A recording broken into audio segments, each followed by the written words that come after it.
Pessoal, boa noite, tudo bem com vocês? Vamos lá para mais uma aula de enfermagem em pediatria. Nós estamos agora falando sobre assistência de enfermagem em puericultura, porque o nosso paciente ele já cresceu. Hoje, dando continuidade ao assunto, nós vamos falar sobre as principais patologias que acometem em pediatria. Mas para você conhecer identificar uma patologia, você precisa primeiro saber como que é o correto. Para isso, nós vamos aprender os sinais vitais padrão do nosso paciente em pediatria. O neonato, ele vai ter uma frequência respiratória que varia entre 30 e 60 incursões por minuto, com a média de 40, uma frequência cardíaca de 120 a 160 batimentos por minuto, com a média de 140.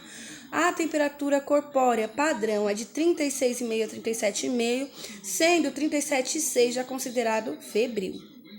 A pressão do neonato ele vai estar aí em torno de 7/4.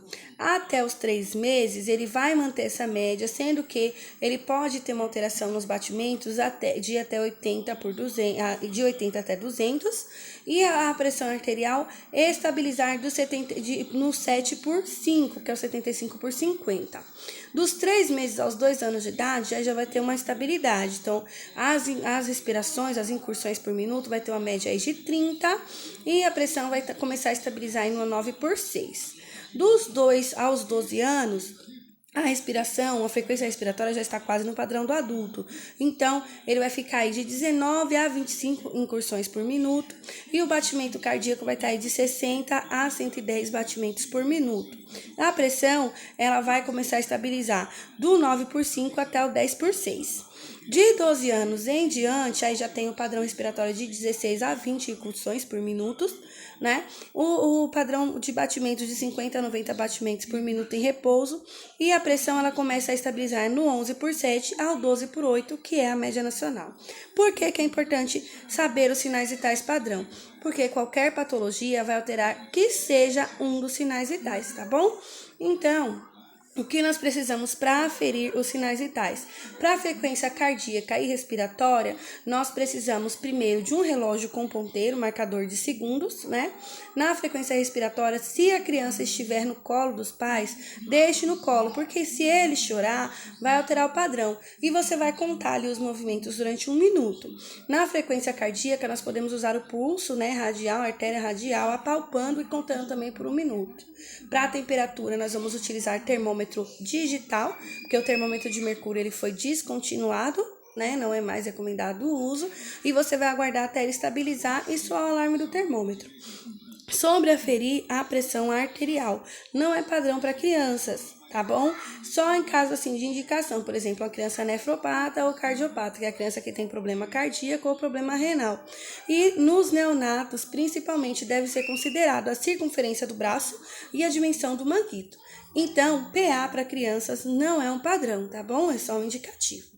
Com base nisso, nós vamos aprender agora os distúrbios mais comuns em pediatria, tá? Então, os primeiros são os distúrbios respiratórios, que é toda a alteração na função respiratória que compromete a ventilação, a perfusão e a oxigenação adequada dos órgãos e tecidos, tá?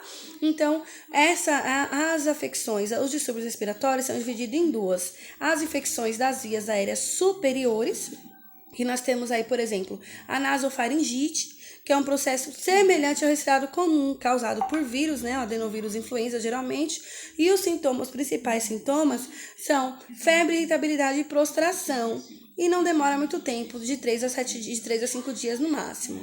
A faringite já é uma infecção bacteriana, né, geralmente causada pelos streptococcus, e esse sintoma já tem febre, irritabilidade, agitação, aí tem a tosse e a inapetência. E qual a diferença da infecção viral e a bacteriana? A infecção viral geralmente vai tratar os sintomas, e a bacteriana vai ter a necessidade da introdução de antibióticos. A amidalite, né, que é a infecção bacteriana ou viral das tônsilas, né, geralmente está associado à faringite. Vocês podem observar que é uma piora no quadro, né? As manifestações é o edema, a hiperemia e a formação de placas purulentas nas tônsilas, né, acompanhadas de febre, prostração e disfagia. A otite média, que é a inflamação ou infecção do ouvido, também pode ser causada por vírus ou bactéria. Então vai ter otalgia, otarreia, geralmente com pus, né? Vai causar choro, febre, letargia, irritabilidade, desconforto e inapetência. A epigotite aguda, que é o processo inflamatório agudo e obstrutivo, né? Geralmente causada por vírus, o Haemophilus influenzae, por exemplo, e ela está associada também à faringite. E os sintomas têm o desconforto respiratório e a dor durante a deglutição, ou seja, a criança não consegue deglutir porque dói, ou tem dificuldade em deglutir pela dor. Aí eles passam a recusar a alimentação, diferente da inapetência. A laringite aguda, que é a infecção viral, né, da laringe, geralmente é mais comum em crianças maiores, né, crianças que já estão em creche, né? A congestão nasal, coriza, febre, mialgia, prostração e assim. As infecções de vias aéreas superiores, pessoal, são comuns em todas as crianças. Porém, em neonatos e lactantes, né, os menores de 5 anos, elas têm um risco maior, né? Elas têm uma probabilidade maior de complicações, inclusive a pneumonia, né, que é uma das complicações. Aí, nós vamos falar agora das infecções das vias aéreas inferiores, que é o segundo tipo de distúrbio respiratório. Nós temos aí a bronquite, que é a inflamação da traqueia, né, e dos brônquios, também é chamada de traqueobronquite, geralmente é viral e os sintomas são o quê? Tosse seca, né, improdutiva, e realmente tem uma piora à noite, e essa tosse, ela é constante, ela é persistente. A bronquiolite, que também é comum, porém já é mais grave, se forem neonatos e lactantes é mais grave ainda. Geralmente, ela é causada pelos vírus cincinal respiratórios, que é o VSR, e ele é responsável por metade dos casos de bronquiolite, né, que é mais comum nos meses de inverno. E os sintomas têm a rinorreia, tosse, sibilância, a ausculta e às vezes até a audível, febre e desconforto respiratório, e requer cuidados, principalmente com os menores de 5 anos. As pneumonias, né, que é a inflamação do parênquima pulmonar, principalmente lactantes e crianças no início da infância. Pode ser tanto viral quanto bacteriana e ela causa febre, tosse, prostração, sibilos e estertores, ausculta. E o tratamento vai depender. Se ela for viral, é sintomático. Se ela for bacteriana, tem uso de antibióticos. A asma, que é uma doença muito frequente na infância, muito frequente, né, que é a inflamação dos brônquios devido à hiperresponsividade ao antígeno. Quer dizer o quê? O corpo reage demais contra qualquer corpo estranho, de uma forma exagerada. Então, causa a produção de muco de uma forma exagerada, o que pode levar à insuficiência respiratória. Gente, desculpa, repetir aqui bronquiolite e pneumonias, viu? Desculpa. Os principais distúrbios cardiovasculares, né? As cardiopatias, elas são divididas em acianóticas, que não mudam o tom da pele, e acianóticas, que a criança toma um tom azulado na pele, né? Então elas são as que causam cianose, as que não causam cianose. Dos distúrbios mais comuns, apenas essa primeira, que é a persistência do canal arterial, né? Que passando de 72 horas de vida, o canal arterial entre as artérias pulmonar e aórtica continuam pérvios, continuam se perfundindo. Essa é a única que pode ser tratada com medicação. Todas as demais têm um indicativo cirúrgico, né? A comunicação intra-arterial, que é quando os átrios se comunicam, há alguma falha na parede arterial. A comunicação entroventricular, que é quando há comunicação entre os ventrículos. A coarticação da artéria aorta, que é quando a artéria aorta está estreita demais. Essas três são cirúrgicos. Essas outras aqui também são cirúrgicas. A tetralogia de Fallot, porque tetralogia são 4 características, né? 4 defeitos cardíacos graves, né?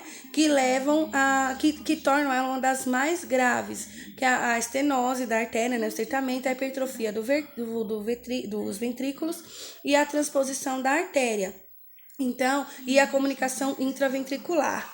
né, a criança tem os 4 problemas, então se torna grave.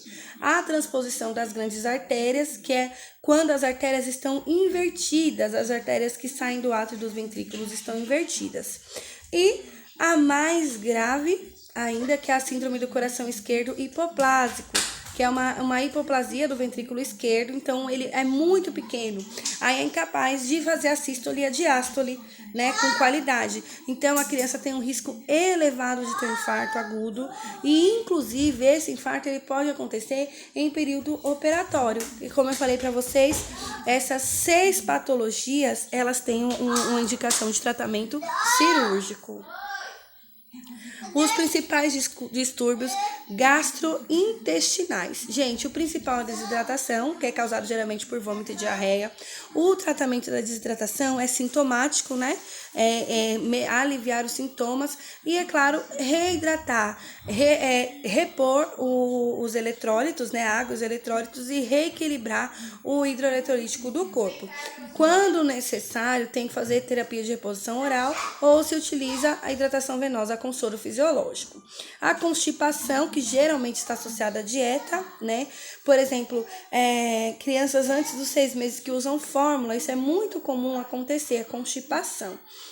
E o outro é o refluxo gastroesofágico, que é um distúrbio que faz com que o conteúdo gástrico volte para o esôfago, né? E tem o risco de broncoaspiração. E broncoaspiração leva ao risco de pneumonia. Então, devemos observar e devemos orientar muito bem os pais dos nossos pacientes. O próximo são os distúrbios geniturinários, que aí nós temos a infecção do trato urinário, né, nas vias inferiores ou superiores, que tá a primeira está limitada ali, a uretra e a bexiga, né, a cistite. E a superior, aí quando fala os ureteres e os rins, aí nós estamos falando de pielonefrite, que é uma condição já mais grave, né, porque pode se causar uma septicemia, que é a infecção generalizada porque compromete os rins e os rins eles são responsáveis pela filtragem sanguínea. A síndrome nefrótica, que é uma doença inflamatória, né, que cursa com proteinúria, ou seja, uma infecção renal que faz com que a perda de proteína na urina. E são as proteínas que equilibram o nosso corpo. Inclusive, a albumina é a proteína que mantém o sangue dentro dos nossos vasos. Então, perder proteínas é algo muito perigoso, tá? E a insuficiência renal, que pode ser aguda ou crônica, que é uma situação em que o rim ele perde a capacidade total ou parcialmente da homeostasia, né? De fazer a filtragem e manter o equilíbrio do sangue. Considerando que o rim controla o volume sanguíneo e a pressão arterial, que ele limpa o organismo, controla o equilíbrio ácido-base, a insuficiência renal é uma infecção muito grave, tá? Os distúrbios neurológicos. Tem o traumatismo craniano, gente, que é uma lesão que pode afetar couro cabeludo, crânio, meninges e encéfalo, que é consequência de uma tração mecânica, uma força mecânica. Nos neonatos, eles estão em constante risco, né? Rolar, cair do trocador, cair no momento do banho. Já as crianças, por que os neonatos têm esse risco? Por causa das fontanelas. Lembra que nós falamos das 2 fontanelas? Né? Já as crianças maiores, elas podem sofrer uma lesão durante uma brincadeira ou um acidente. E acidentes domésticos têm grande risco. Queda da própria altura, criança pulando de algum lugar, pode sim ter um traumatismo craniano. A meningite, que é o processo inflamatório das meninges, né, que são as camadas que protegem o encéfalo, e ela pode ser tanto viral quanto bacteriana. A encefalite, que é o mesmo processo, mas só que no encéfalo propriamente dito, que aí vai causar cefaleia, febre, mal-estar generalizado, náuseas, vômitos, hiperatividade ou hipoatividade, né, desorientação e torpor. E a próxima é a epilepsia, que são convulsões recorrentes, né, ou não provocadas, e pode ser secundária a um outro distúrbio. Por exemplo, a criança pode ter epilepsia pela febre, tá? Febre alta pode causar um quadro convulsivo. Certinho, galerinha? Então, continuamos na próxima aula. Nós vamos falar de distúrbios oncológicos e também endócrinos. Dúvidas? Chama lá no chat que eu tô esperando vocês até daqui a pouco.